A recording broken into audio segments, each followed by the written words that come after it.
Blog Talk Radio. Welcome to Women Who Rock with Success, a digital media source for professional and entrepreneurial women.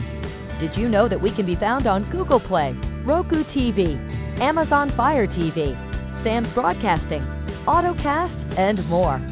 Women Who Rock with Success airs live each Tuesday at 9 a.m. Central Time, followed by our latest brand, Women Who Rock Investigates. We handpick professional women in many areas who can provide credible information in their field to build your business and lifestyle. To learn more about us, just visit our website at www.womenwhorockwithsuccess.com. Hey, good morning and welcome to the show. This is your host, Ms. Diane Winbush, and thank you for tuning in with us on today. We want to make a couple of announcements right quick. Just keep in mind of those that are going through in the state of Texas and Oklahoma. We want to be mindful of that, as well as we want to also be mindful of those that were lost, of the 500,000 with the coronavirus with this past year. So just be mindful of that. And, of course, you can go to our website for our tools and resources. Today we have an exciting guest that is on the show, and she is an author and publisher, and she is none other than Jessica Russell. And she's going to give us a little bit about her, and then she's going to take us into a little bit more about her book and as to what she does. So good morning, Jessica, and welcome to Women Who Rock with Success. Good morning, and thanks for having me. I'm excited. Okay, great. So tell us a little bit about you as to how you got started as an author, and what was your passion that kind of drove you into writing books and the genre that you write for. Well, I've been a writer for, I guess about 15 years now, and I specialize in travel. I'm a professional web content writer, but I guess like every writer, the big thing is a book, because we all have, even when we write for a living, it's our day job, so to speak, we all, I guess a novel is just that creative part of us that wants to come out, and I always loved historical fiction, but I noticed a trend with it where it kind of went, a little bit more shallow than I think that genre deserves. And how I kind of felt like all the books started to sound the same. Like all the heroines seemed the same, all the male leading characters seemed the same, and it kind of veered off into more of a kind of like a lot of graphic sex and profanity and violence. And I thought, there's people out there who just want a really good story with meat on the bones and rich in history, where you kind of just really get into the characters' heads who lived, for instance, in my book, in 1600s England, during a civil war, and I guess that's what inspired me to write in that genre, to see if there was still a market for, that type of a story instead of kind of the cookie-cutter ones that you've kind of seen over the last decade or two. And much to my surprise, there's definitely people out there, that, if you look at how well the book is doing, I sit there and think, okay, somebody still wants this kind of a novel. So that was a wonderful feeling. Okay, great. One of my double duos in mystery is Mary Higgins Clark and her daughter. They have the most mystery books that will draw you in, because I think it's very important that when a person is a writer, that you draw your audience in through the first paragraph. I think that if you don't get them through the first paragraph or the first page, then they're going to put the book down. So my next question to you is, were there any mentors that you desired to follow in regards to the reason why you picked the mystery genre? Just like I stated, mine was, I'm not a mystery writer or anything like that, but I have written just a couple of books, but not in that genre. But the ones that I like to read are from the Mary Higgins Clark library. So were there any fictional or non-fictional authors that inspired you? Yes, there were. Well, first of all, I love those authors you mentioned, too. I probably have read every book of Mary Higgins Clark since I was, I don't want to say how young. This is going to date me, though. But I do love her books and her daughter's books, definitely. I remember reading, like, I'll Be Seeing You and what was the one, The Last Dance. But, yeah, I'm with you there. I love those books. But I also loved the old Victoria Holt books that were very popular in the 70s and 80s, and I have probably every book she wrote under any pen name that she used, because I love the way that she did a romance story and a mystery, like, together, and that's kind of what I did in mine. So I hate when people just call it a romance novel, because I know what they picture in their heads when they say romance novels, you know, and it's so much more than that. But she was probably a big inspiration, and there was also a mystery author named Phyllis A. Whitney that I read when I was growing up, and I loved her books that just, you know, you didn't know who it was till the last page, and that, you know, I love mysteries like that, but those are definitely inspirational to me. And, you know, then I read modern mysteries, and I'm kind of a reader who reads everything. I just reread Rebecca the other day. We had a nice new copy of that at our local library. And but yeah, those, you know, where they put the mystery and the romance kind of together instead of just, you know, kind of fluffy stuff. Those are definitely my inspirations. Absolutely, because she one of I think the mother kind of, on some of her books, it's kind of mystery and it's kind of suspense, and then she'll put a little romance in there as well. So that's what I kind of like about her. She kind of mixes the genres in there together, which brings me to the next question. We want to kind of dive into this hot winter sun, and that is a very, very great topic that you chose, which you're the author of that book. So take us a little bit into the story plot of that. Well, it starts out, of course, 1600s England. They're living in Cornwall, and the English Civil War is between King Charles and then the parliamentarians, who are mostly Puritan. And they were a very kind of an extreme religious group where, you know, it was a sin to smile on a Sunday kind of thing. And Catherine is the leading lady, and she grows up penniless in her father's blacksmith shop, and he's a staunch Puritan. So he doesn't want her to laugh, or he's even angry because she's beautiful, because that must be from the devil, you know. It's that, and that really wasn't far off the mark of how they behaved back then. The Puritans was just a crazy group of people, and she falls in love with a wealthy estate owner, and much to everyone's shock, they get married. So, you know, that the story kind of opens with that, and then, oh, what's the family going to think? Are they going to reject her? And there's all kinds of little twists and surprising turns in that. Robert's father actually ends up being her greatest champion, and everyone expected him to be infuriated, you know, that he would marry this penniless girl instead of, you know, like marry someone with a big dowry and all that. That was commonplace back then. And then tragically, Robert is murdered early on in the book, and the rest of it is kind of like this, a little bit of a war between Catherine and Robert's twin, Julian, because they had conflict right from the beginning. But they actually, at the end of the book, she ends up marrying him. So it kind of goes from tragic and heartbreaking to kind of love triumphs again sort of thing. And in the end, they're kind of solving Robert's murder together. And it's, of course, someone that they trusted and would have never thought would do that. And it was done for very, you know, crazy motives that nobody would have probably ever suspected. But you know, I tried to make it very fast-moving, where there's no filler, there's no that proverbial 50 pages in the middle that lag, you know. It just kind of keeps going from one thing to another, hopefully in a fast-paced, exciting way. Okay, great. Because when I looked at the cover, you know, the first thing that jumped out at me was the thorn birds. I don't know if you were familiar with that novel. And it was a mini-series that played out on television about the priest and he fell in love with this young girl or what have you and things. But that's what kind of jumped out at me and things. I was like, oh, this looks like a little romance here.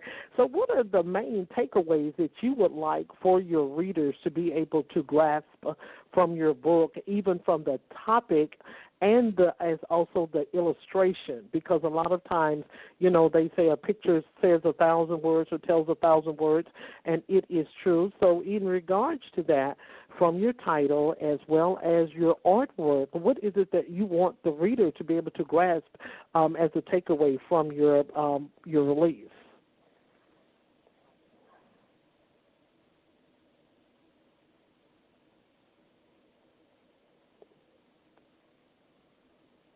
Still there, Jessica? Can you hear me? I'm sorry. Did we lose each other there? Okay. Oh, I'm sorry. I don't know what happened there. Sure. I definitely heard your question, though. I was starting to answer, and then I realized we had a little disconnect there. But, like the title, of course, Hot Winter Sun is unusual because the winter sun isn't typically hot. But I kind of did that to depict the whole kind of basis of the book is like nothing is ever what it seems. So, how can the winter sun be hot? Why would this person do this? Why would the other person say that? And it's kind of like almost like a character study where you kind of get inside the people's heads and understand what made them act that way, and were they really that type of a person, or was that just from anger or grief or nervousness, because no one is quite exactly what they seem as the book goes on. But the cover, we worked really hard on the cover because I asked the artist, I said, please don't give me a Chippendale dancer. Give me an Englishman. I want it to be period correct. I don't want it to look like a cheesy romance, And that's kind of why, on the cover she's kind of looking behind, putting her finger up like, oh, somebody's coming, like that kind of thing. Because I want it to really depict the mystery and let people know this is not, what they call a bodice ripper, so to speak, So I hope that, that came across that way. But I was very happy with how that turned out. They did a good job with the cover and the text and everything. Okay, great.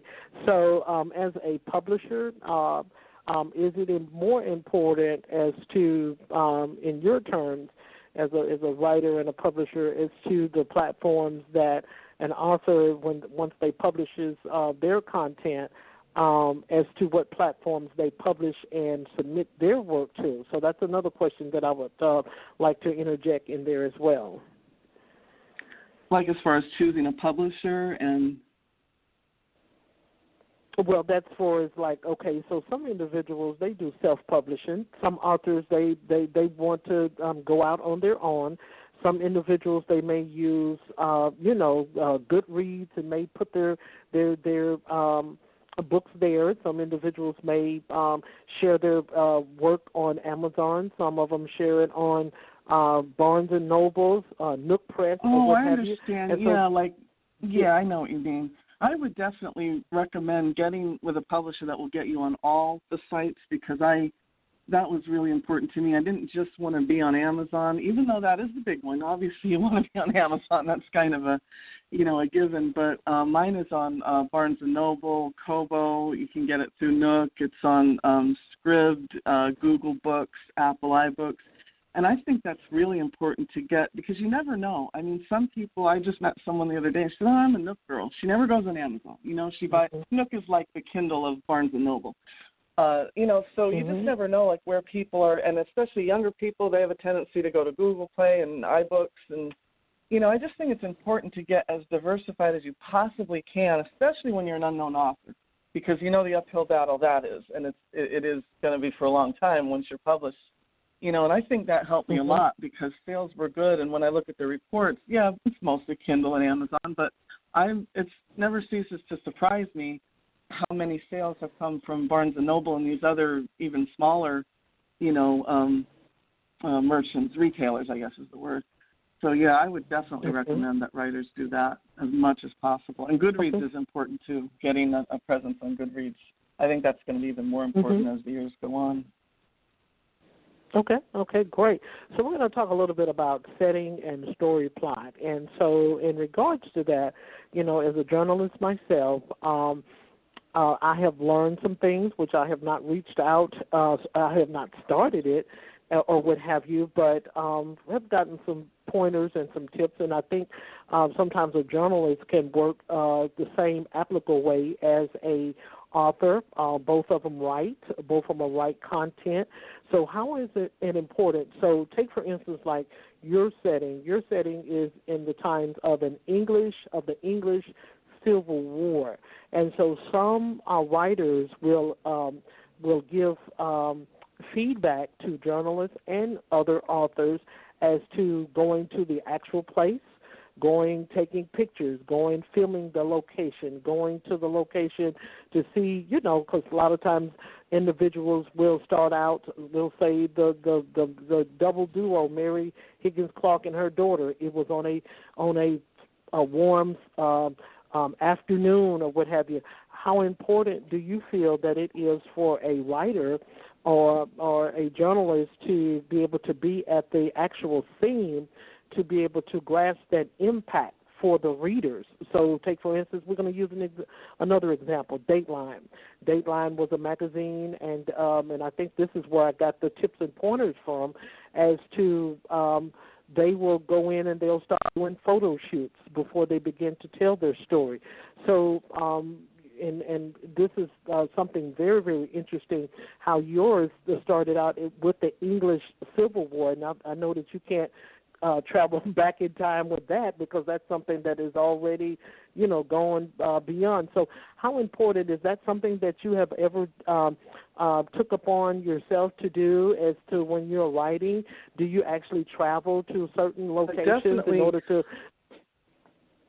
Yeah, I think whenever possible, you should be able to go to the actual locations. I do that a lot, of course, with my quote-unquote day job, because it's travel, so a lot of the clients definitely want you in right there in the spot to do the article. I wish I could have traveled to Cornwall for this novel, but it probably would have been good, but since it was set so long ago, I don't know if it... it would have been, I would have liked to do it, but I don't know, since it was in the middle of the Civil War and it was centuries ago, probably I did okay just doing the research, like just through, I must have read books about 3 inches thick to get all the history right. But yeah, I would recommend anytime you can actually go, do it, because you're definitely getting the people, right in where they're feeling that, and that's what I tried to do with the history. I went over every single point of the history, right down to like what plants grew in what time in Cornwall and what the topography was like. And I didn't want anybody to be able to say, oh, that's ridiculous, they didn't use that expression in the 1600s, or that flower didn't grow in Cornwall back then. I tried to make it so specific so that people felt like they were right there, in that town and in that area. But yeah, that's definitely important. Whenever you can do that, that's a big plus for any kind of writing. Absolutely. Because when I saw the Civil War, I'm like, wait.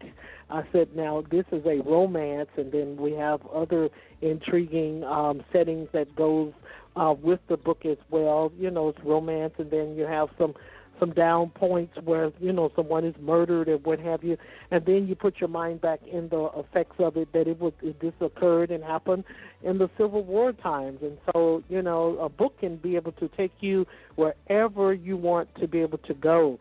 And so that's what makes it so intriguing and exciting. It does. It makes it so. Are there any other future genres that you would be writing for in the future, or are you just going to stick with mystery and romance? Well, I'm working on a sequel to this book, which is going to center around Catherine's daughter. She's the heroine in Hot Winter Sun, and this is going to center around Julia, who's her daughter. And who knows? I wouldn't leave anything off the table, because I do read so many different genres. I could definitely see myself writing in a different one. But I want to definitely finish this sequel first. But then sky's the limit. I would definitely say that's not something I wouldn't consider, because I know it is. Okay.